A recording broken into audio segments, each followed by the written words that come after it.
باہر کے کنٹریز میں ہائیر اسٹڈیز کے لیے جانے والی تیلگو گرلز پر حملے کے واقعات کا سلسلہ ہے جاری۔ حالیہ دنوں میں امریکہ میں پیش آئے ناخوشگوار واقعات کے بعد اب لندن کے ناٹنگھم میں بھی ایک تیلگو گرل پر جان لیوا حملے کا ایک افسوسناک واقعہ پیش آیا،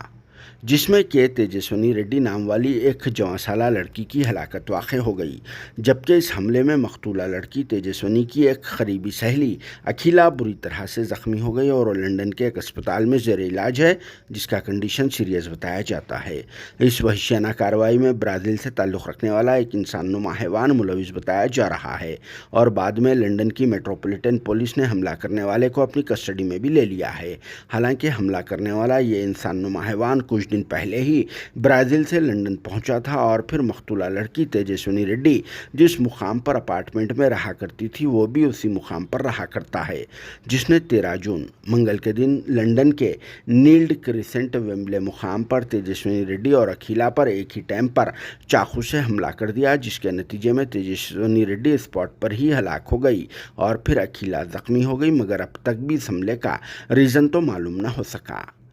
مقتولہ لڑکی 27 سالہ کے تیجسونی ریڈی کا نیٹو ابراہیم پٹنم برہمن پلی ولیج رنگا ریڈی ڈسٹرکٹ بتایا جاتا ہے، مگر وہ اپنے پیرنٹس کے ساتھ یہاں چمپا پیٹ میں رہا کرتی تھی۔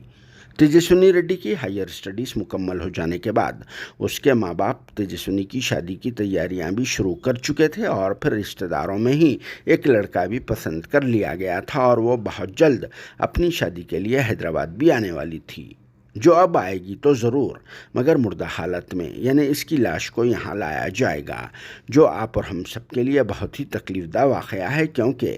یہاں ہمارے شہر اور ہمارے اسٹیٹ میں تو باہر سے آنے والوں کو فارینرز کا درجہ دے کر ان پر یہاں کی پولیس اور پھر یہاں کی حکومت بہت ہی زیادہ مہربان رہتی ہے، مگر باہر کے کنٹریز میں اسٹڈیز کے لیے جانے والے ہمارے لڑکے اور ہماری لڑکیوں کے ساتھ اس طرح کا سلوک نہیں کیا جاتا، جہاں شاید ہمارے لوگوں کی کوئی ویلیو ہی نہیں رہتی ہوگی۔ اسی لیے یہاں سے باہر کے کنٹریز جانے والے لڑکے اور لڑکیوں کو چاہیے کہ وہ لوگ خود اپنی سیفٹی کے انتظامات کریں اور پھر یہاں کے لوگوں کے ساتھ رہے تو ان کے لیے ہی بہتر ہوگا، اور دوسرے کنٹریز سے تعلق رکھنے والوں سے دوری اختیار کرے تو اچھا رہے گا۔ پھر بھی اس پر آپ سب کا کیا کہنا ہے؟ کامنٹ باکس میں ضرور جواب دینا۔